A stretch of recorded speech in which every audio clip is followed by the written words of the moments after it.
कहलाता है ब्रीदिंग। तो जैसे सारा फंक्शन, बॉडी का सारा function under the control of the nervous system, तो हम लोगों का जो ब्रीथिंग है it is also under the control of the nervous system. ये भी नर्वस सिस्टम ही रेगुलेट करता है इसको। तो नर्वस सिस्टम को में रेस्पिरेटरी सेंटर्स है to regulate the breathing process. There are specialized areas which are called respiratory centers, and they are present in the medulla oblongata and the pons. जब हम human brain पढ़ते हैं तो मान लीजिए कि ह्यूमन ब्रेन में तो 3 पार्ट है, प्रोसेंसेप्लॉन, मेसेंसेप्लॉन एंड ग्रामेटोसेप्लॉन। प्रोसेंसेप्लॉन में सबसे आगे का हिस्सा है ग्रामेटोसेप्लॉन that develops into olfactory lobe. The middle part of the prosencephalon is the telencephalon, which develops into cerebellum, and the posterior part of the prosencephalon is the diencephalon, also called alemencephalon. And then the mesencephalon that develops into midbrain, जिसमें optic lobes हैं. There are 4 small and solid optic lobes called corpora corticum. तो अब जो posterior lobe है प्रोसेंसेफेलॉन, उसमें हम लोग देखते हैं प्रोसेंसेफेलॉन में प्रोसेंसेफेलॉन, मेसेंसेफेलॉन और ग्रामेटोसेफेलॉन। ग्रामेटोसेफेलॉन में जब हम लोग देखेंगे तो 2 पार्ट में anterior region of the grammatocephalon is the mesencephalon that develops into medulla oblongata. Posterior part of the brain that is called hindbrain has anterior region cerebellum and posterior region medulla oblongata. तो हम लोग जानते हैं कि cerebellum में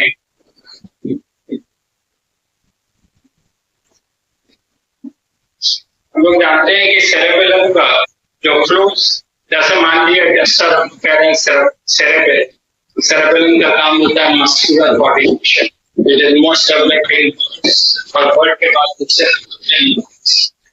तो सेरेबेलम में दिस फ्लोर और ventral side is known as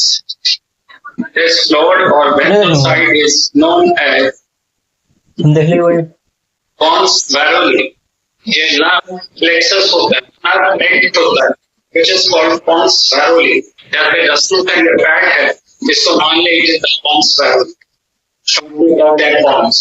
और इससे नीचे का हिस्सा ये हो गया मेडुला ऑब्लोंगाटा, ये सेरेबेलम, दिस मेडुला ऑब्लोंगाटा, और यहाँ बीच में है ये pons। तो रेस्पिरेटरी सेंटर जो सबसे इम्पोर्टेंट है that is pneumotaxic center, this one, ये pneumotaxic center। अब नाम से भी मालूम हो रहा है pneumotaxic, तो it detects the chemical nature of the blood।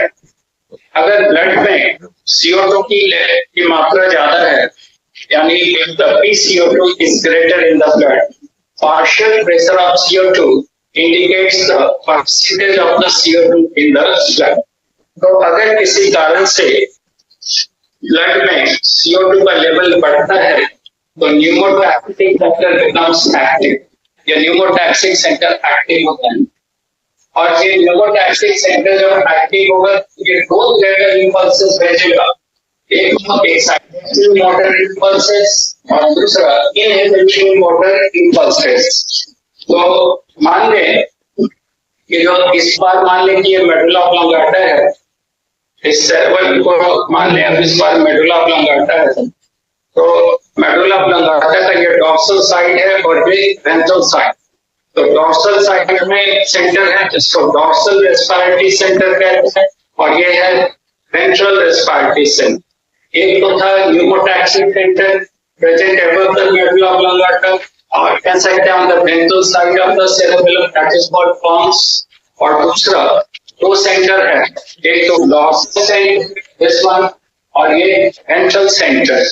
तो डॉर्सल सेंटर नाम से मालूम है it is present on the dorsal side of the medulla oblongata, and and ventral center on the ventral side of medulla oblongata. And these two centers, means dorsal and ventral respiratory centers, which are present on the dorsal and ventral side of medulla oblongata, are connected to the pneumotaxic center, which is present in the pons. ये present होता है pons में. तो यहाँ पे हमने लिखा है increased PCO2 in the blood. Whenever the partial pressure of CO2 increases in the blood, the pneumotaxic center becomes active. It sends two types of motor impulses, excitatory motor impulses to the dorsal respiratory center, which is present on dorsal side of medulla oblongata, and inhibition motor impulses. Inhibition motor impulses to the ventral center of the medulla oblongata.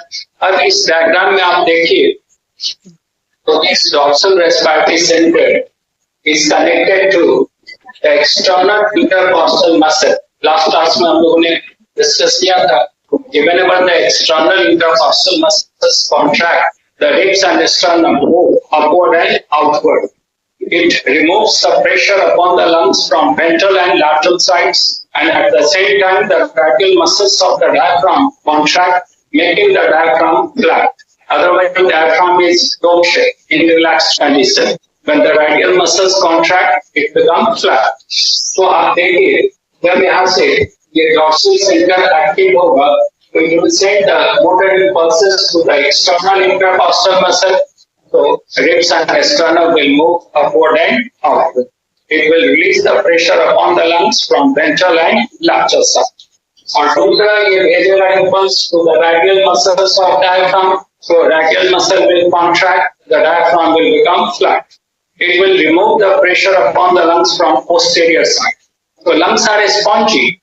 Lungs are spongy है. दबा हुआ है. Lungs are pressurized from the ventral side by sternum. This is the chest hole, which is a part of our pectoral girdle, and laterally they are compressed by the ribs and posteriorly by diaphragm.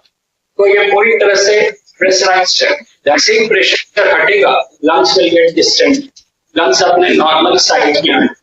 तो lung जब distant करेगा, तो lung के अंदर alveoli, which are actually 3.5 million in lung, will become slightly larger. तो intra-alveolar pressure, alveoli के अंदर जो एयर प्रेशर है, वो डिक्रीज करेगा with respect to atmospheric pressure, and the atmospheric air will enter into alveoli, makes the inhalation will occur.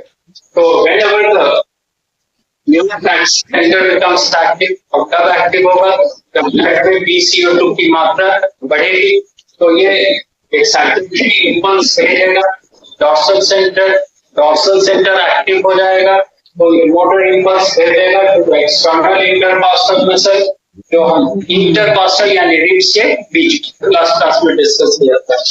और दूसरा रैडियल muscles और डायफ्राम. नतीजा क्या हुआ? इनहैलेशन यानी सांस लिया. इनहैलेशन कंटिन्यूज फॉर अबाउट 2 सेकंड, यानी 2 सेकंड तक ये इनहैलेशन जारी रहेगा. और इस फील्ड में एटमॉस्फेरिक एयर पहुंच चुका है एल्वियोलाई में, और वहां पे एक्सचेंज हो रहा है.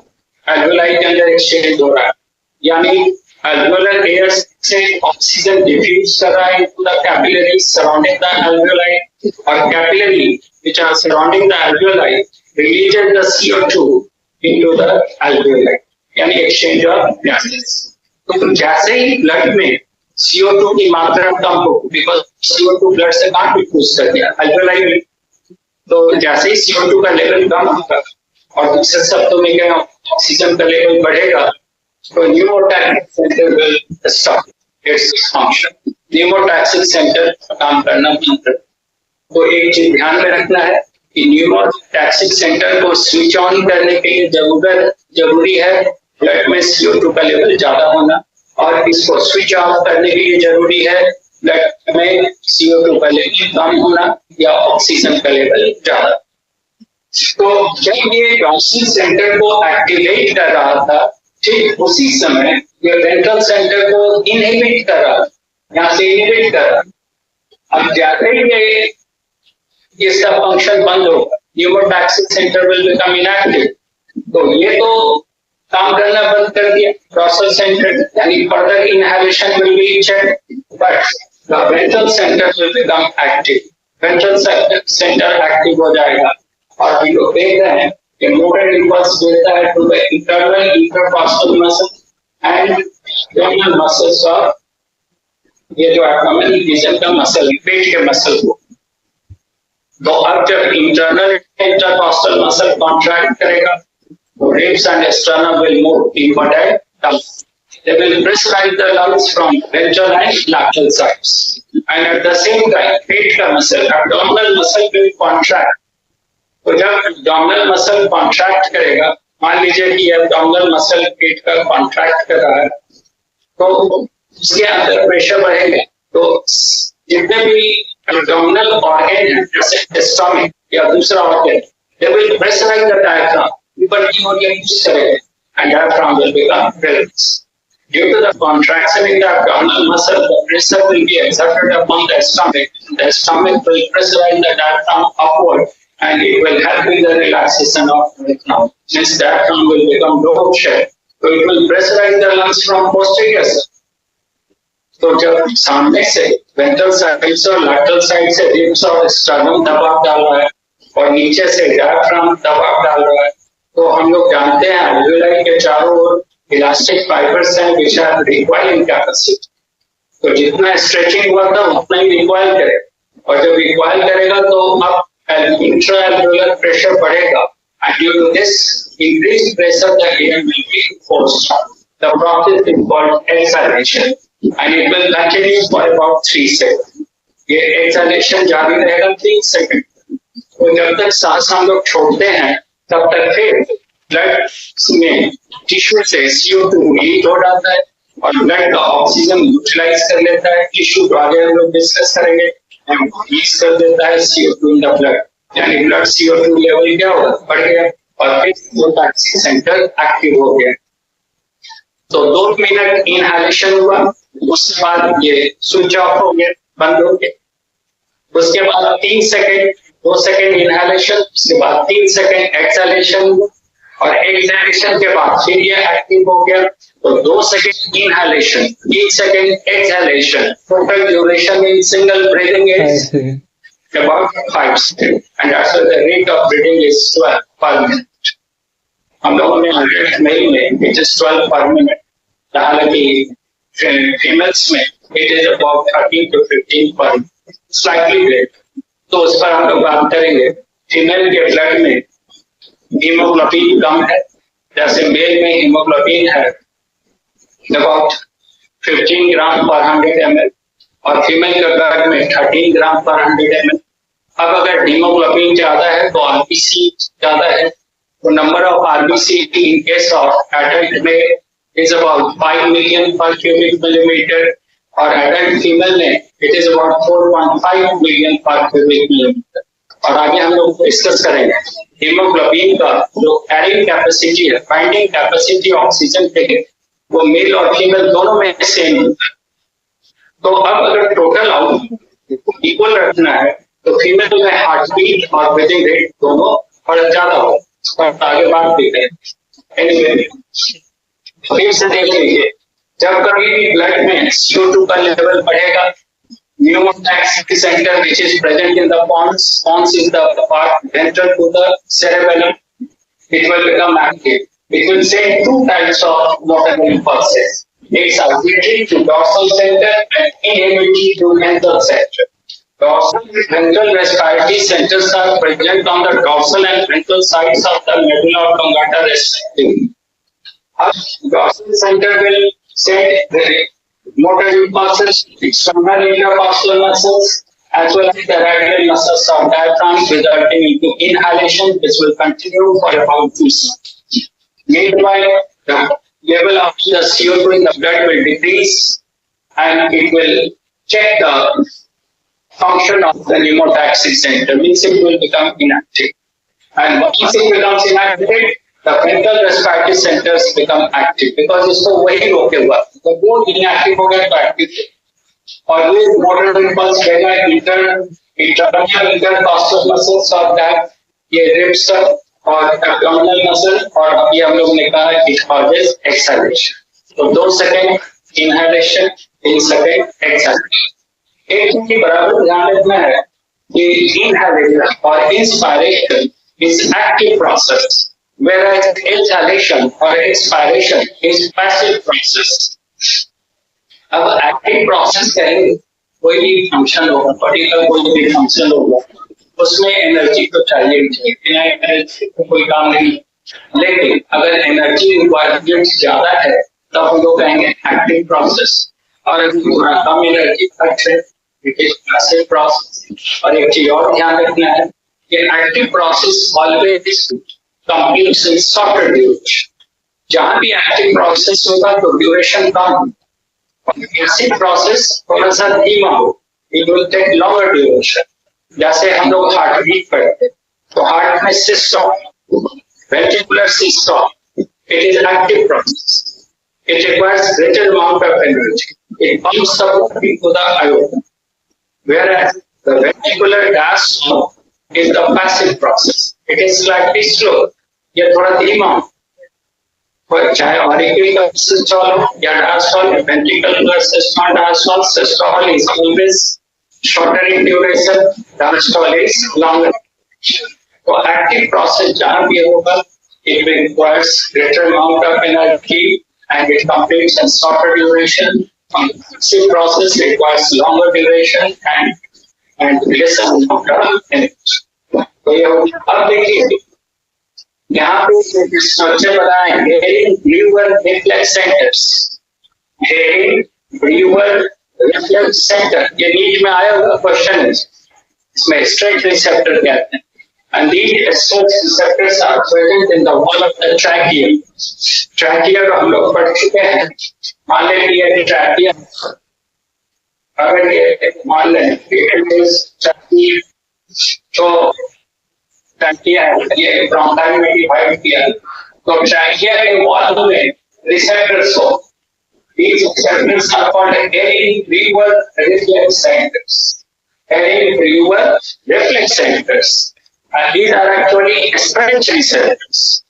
Stretch receptor आप समझते हैं, जिसका नाम दूं मैं डिटेक्ट कर, तो जब हम लोग सांस लेते हैं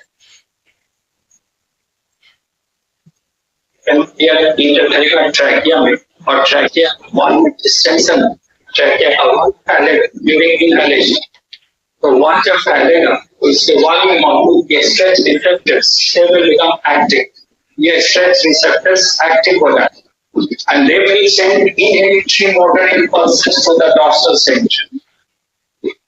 ये इनहिबिटरी मोटर इंपल्स किसको भेज रहा है? डॉर्सल सेंटर, और डॉर्सल सेंटर को ये चेक कर, अगर ऐसा नहीं होगा तो हम लोग सांस लेते रहेंगे लंग्स में, लंग्स फैलता रहेगा, पता नहीं चलेगा, लेकिन ऐसा होता नहीं है।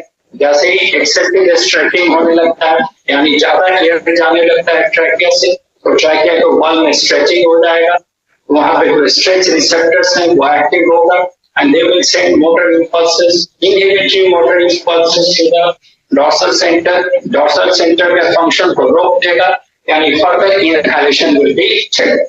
तो एक चीज ध्यान रखना है, inhalation is checked by 2 factors. First, increase in the level of PO2, यानी partial pressure of oxygen in the blood, और कहें decrease in the PCO2 in the blood, ये पहला factor। और दूसरा factor, excessive stretching in the wall of the trachea during inhalation, तो ये कम कर देंगे। 2 सेकंड तक काम करेगा, अगले 3 सेकंड तक बंद रहेगा, फिर 3 सेकंड के बाद ये एक्टिव है, और ये प्रोसेस है। तो अब हम लोग अगर डिस्कस करें factors affecting the rate of breathing, breathing में के रेट को अफेक्ट करने में कौन से फैक्टर हैं, तो एक यहाँ पे हम लोगों ने कहा PCO2 सबसे इम्पोर्टेंट फैक्टर है, सबसे इम्पोर्टेंट फैक्टर है PCO2। Whenever the partial pressure of CO2 increases in the blood, the breathing rate becomes greater। और एक चीज हम लोग जानते हैं कि breathing और ये दोनों एक दूसरे से मिले। हार्ट जब हम लोग पढ़ते हैं तो कहते हैं कि डबल सर्किट, हार्ट में दो सर्किट है, एक पल्मोनरी सर्किट और दूसरा सिस्टेमिक सर्किट। तो हार्ट को आप लंग से अलग कर नहीं सकते। हार्ट का जब ऑपरेशन होता है तो हार्ट लंग मशीन पर उसको वेंटिलेटर पे रखा जाता है पेशेंट को, तो नहीं तो उसका डेथ हो जाए। दोनों एक दूसरे के साथ एसोसिएटेड है, कॉम्बिनेशन है। तो जब कभी भी हार्ट बीट बढ़ेगा ब्रीदिंग रेट बढ़ेगा, या ट्यूब कहें ब्रीदिंग रेट बढ़ेगा तो हार्ट बीट भी बढ़ेगा, और घटेगा तो दोनों भी एक साथ घटेगा। तो जब कभी भी CO2 के लेवल बढ़ेगा, आप ऐसे देखिए अगर कोई पर्सन फिजिकल वर्क कर रहा है, एक्सरसाइजेस कर रहा है, तो उसमें ऑक्सीजन कंजम्पशन ज्यादा हो रहा है और CO2 ज्यादा रिलीज हो रहा है ब्लड में, तो ब्रीदिंग रेट क्या बढ़ जाए।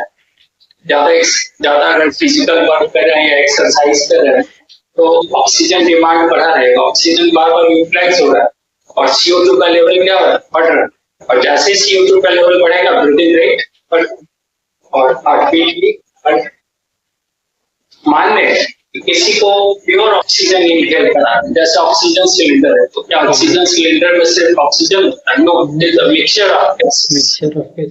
अगर सपोज दैट किसी पर्सन को प्योर ऑक्सीजन इनहेल, तो अगर प्योर ऑक्सीजन इनहेल कराइएगा तो उसके ब्लड में PO2 का लेवल बढ़ जाए, PO2 will increase and it will check the pneumotaxic center, यानी ब्रीदिंग विल बी स्टॉप। तो एक कंडीशन आता है जिसमें हम लोग कहते हैं कि बहुत ज्यादा अगर कोई डीप इनहेलेशन परफॉर्म करके मार तो थोड़े समय के लिए ब्रीदिंग रुक सकता है। Condition is called apnoea. निया टर्म आता है breathing. Excessive inhalation of oxygen may temporarily stop the pneumotaxic center as well as the breathing process. That condition is called apnea. तो यहाँ पे तो हम लोग डिस्कस कर रहे हैं कि दो फैक्टर आ गया। सबसे इम्पोर्टेंट फैक्टर बताया है कि CO2 का लेवल बढ़ेगा तो ब्रीदिंग रेट बढ़ेगा। तो आप एक्सरसाइजेज करेंगे, फिजिकल वर्क करेंगे, ब्रीदिंग रेट बढ़ जाएगा। अगर हम लोग एल्टीट्यूड पे जाएं, हाइट पे जाएंगे, तो हाइट पे वहां पे एयर थीन है, ऑक्सीजन अवेलेबिलिटी कम है, तो जैसे ग्राउंड लेवल पे, सी लेवल पे अगर एक मॉलिक्यूल हीमोग्लोबिन 4 मॉलिक्यूल ऑक्सीजन से अटैच हो रहा है, तो हो सकता है हाइट पे वो 2 ही मॉलिक्यूल से अटैच हो, 3 ही मॉलिक्यूल ऑक्सीजन से अटैच हो। तो in that condition oxygen supply maintain करने के लिए ब्रीदिंग रेट और दोनों क्या बढ़े। हम लोग आज बात करेंगे एक्लेमेटाइजेशन, इस पर डिस्कस करेंगे डिटेल। तो हाइट पे जाएंगे तो ब्रीथिंग रेट बढ़े।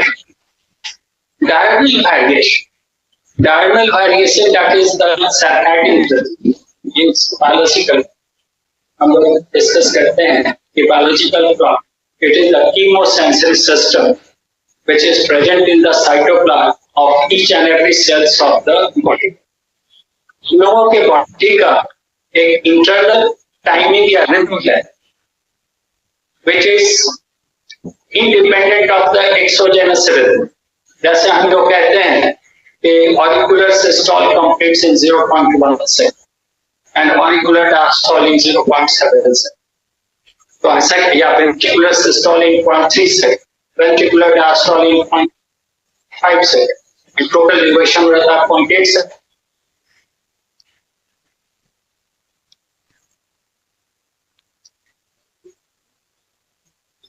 आगे बात करेंगे 6 सेकंड नहीं हो गए, 3 सेकंड हो जाए, 30 सेकंड हो जाए, ये आपकी टाइमिंग कैसे मेंटेन। हम लोग कहते हैं स्लीप ड्यूरेशन होता है नॉर्मली 7 to 8 आवर्स एवरेज में। तो ऐसे क्यों नहीं होता है कि एक बार सोए तो एकदम 20 घंटे तक सोते रहते, कैसे नींद खुल जाती है। हम लोग रेट ऑफ इम्पल्स का ऑरिजिन ऑफ पढ़ेंगे, तो एक इम्पल्स को जनरेट करने में लगभग वो पढ़ेंगे आप लोग 20 सेकंड लगेगा, 3 to 4 मिली सेकंड। बाकी कैसे नहीं समझे। हम लोग डाइजेशन लेते हैं और प्रोटीन का डाइजेशन का जो वो है सबसे ज्यादा है फैट के डाइजेशन में 6 से 8 घंटा लग सकता है। प्रोटीन का अलग लिया है, ज्यादा प्रोटीन डाइट लिया है 4 से 5 घंटा लग सकता है। कार्बोहाइड्रेट लिया है तो 1.5 से 2 घंटा 2.5 घंटे में डाइजेशन हो जाए। तो आखिर ऐसे क्यों नहीं होता है कि भूख लगी और डाइजेशन में 4 दिन लग गया, 5 दिन लग। तो जितना भी फंक्शन है बॉडी के इंटरनल ऑर्गन्स का, उसका एक पर्टिकुलर टाइमिंग है। हम लोग तो बाहर अपना काम करते हैं, घड़ी देखते हैं कि हाँ इतना टाइम हुआ, 9 बजा तो क्लास शुरू होता है, लेकिन आपके बॉडी के अंदर ये कैसे हो रहा है कि इतने सेकंड में सांस अंदर ले रहे हैं, उतने सेकंड में छोड़ रहे हैं, ये कौन देखना? एलिमेंट्री कैनाल अपना काम कर रहा है, डाइजेशन ये कौन मेंटेन कर रहा है? तो एक्चुअली इसके लिए एक एक्सप्लेनेशन है, इसकी बायोलॉजिकल क्लॉक, जिसके 3 साल पहले 2 लोगों को नोबेल प्राइज मिला। तो biological clock is the chemosensory system characteristic of each and every cell. ये साइटोप्लाज्म है। 2 डिवीजन है, एक सर्कैडियन रिदम और दूसरा circannual rhythm. Circa means cycle, dash means day, circa for cycle, dash for day. Daily cycle means all those functions which are repeated at the interval of about 24 hours have been kept under circadian rhythm, and all those functions which are repeated after 24 hours are called circannual. जैसे migration in birds, breeding season in animals, flowering in particular season, ये सब example है circannual। और अगर हम लोग कहें body का फिजियोलॉजी, जैसे ब्रीदिंग है, ये अमाउंट ऑफ ब्लड है, वॉल्यूम ऑफ ब्लड है, या नंबर ऑफ आरबीसीज है, परसेंटेज ऑफ हीमोग्लोबिन है, ब्लड प्रेशर है। These are all the examples of circadian। 24 घंटे में एक बार पीक पर जाएगा और एक बार नॉर्मल। तो अगर हम लोग ब्रीदिंग को देखें, तो जब हम लोग रात में सोते हैं तो धीरे धीरे बॉडी को रेस्ट में चला गया, धीरे धीरे एनर्जी रिक्वायरमेंट कम होता गया और मॉर्निंग में एब्सोल्युटली नॉर्मल हो गया, सारा physiology normal. Rate of heart beat is absolutely normal, rate of heart beat is absolutely normal, breathing rate is normal, systolic pressure is normal, body temperature is normal, metabolic rate is normal, haemoglobin percentage is normal, number of RBC is normal, ये सब normal. लेकिन जैसे ही अब हम लोग active होते हैं, काम करना शुरू करते हैं, एनर्जी रिक्वायरमेंट बढ़ता है, तो ऑक्सीजन यूटिलाइजेशन बढ़ेगा और CO2 का लेवल ब्लड में बढ़ता जाएगा और उसके साथ साथ ब्रीथिंग रेट, हार्ट बीट ये सब बढ़ेगा और certain slight increase in the amount of hemoglobin as well as in the number of RBC. It will also increase the volume of blood, not the plasma volume, but corpuscle volume भी बढ़ेगा। तो slight increase in systolic pressure, metabolic rate बढ़ेगा, तो slight increase in body temperature, ये सब बढ़ता जाएगा।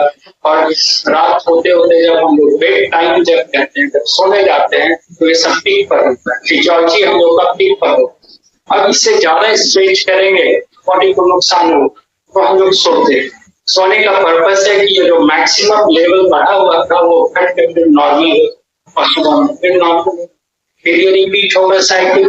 तो breathing is also an example of circadian rhythm. Normal rate of breathing in the morning जब आप सोकर उठते हैं और जब आप जैसे जैसे आप काम करते हैं आपका बॉडी एक्टिवेटेड होता जाता है, रात में सो जाते हैं तो इट इज मैक्सिमम डायनल वेरिएशन है। अगर एनीमिया हो जाए, ब्लड की कमी हो जाए, हीमोग्लोबिन परसेंटेज कम हो जाए, आरबीसी का नंबर कम हो जाए, ब्रीथिंग रेट विल इंक्रीज। अगर हाइपोटेंसिव हो जाए यानी लो ब्लड प्रेशर, मान लीजिए किसी को डायसेंट्री हो, तो loss of excessive loss of water, तो प्लाज्मा वॉल्यूम घटेगा, प्लाज्मा वॉल्यूम घटेगा तो ब्लड प्रेशर घटेगा, जैसे ही ब्लड प्रेशर घटेगा rate of heart beat will increase inversely proportional. Whenever the blood pressure will increase, the rate of heart will decrease. बहुत ज्यादा बढ़ गया तो कार्डियक अरेस्ट। और ठीक इसका होगा, when the blood pressure will decrease, rate of heart beat will increase. जब बढ़ गया प्रेशर तो ये डिक्रीज करेगा, घट गया तो हार्ट बीट इंक्रीज करेगा। अभी एक चीज ध्यान रखना है, अभी थोड़ी देर पहले कहा कि हार्ट के साथ लंग का सर्किट है तो हार्ट रेट बढ़ेगा। अगर लंग में डायसेंट्री हो गया, किसी को पेट खराब हो गया या वॉमिटिंग हो गया, एक्सेसिव स्वेटिंग हो गया, तो वीकनेस फील कर रहा है बिकॉज उसका ब्लड प्रेशर कम हो रहा है। उसमें हार्ट बीट भी बढ़ा रहेगा, ब्रीदिंग रेट भी बढ़ा। अब उसका एटमॉस्फेरिक टेम्परेचर बढ़ गया या बॉडी टेम्परेचर बढ़ गया, again the breathing rate will increase. इसमें एक रूल है, Van't Hoff rule, Van'ts Hoff rule, ये वांट ऑफ रूल,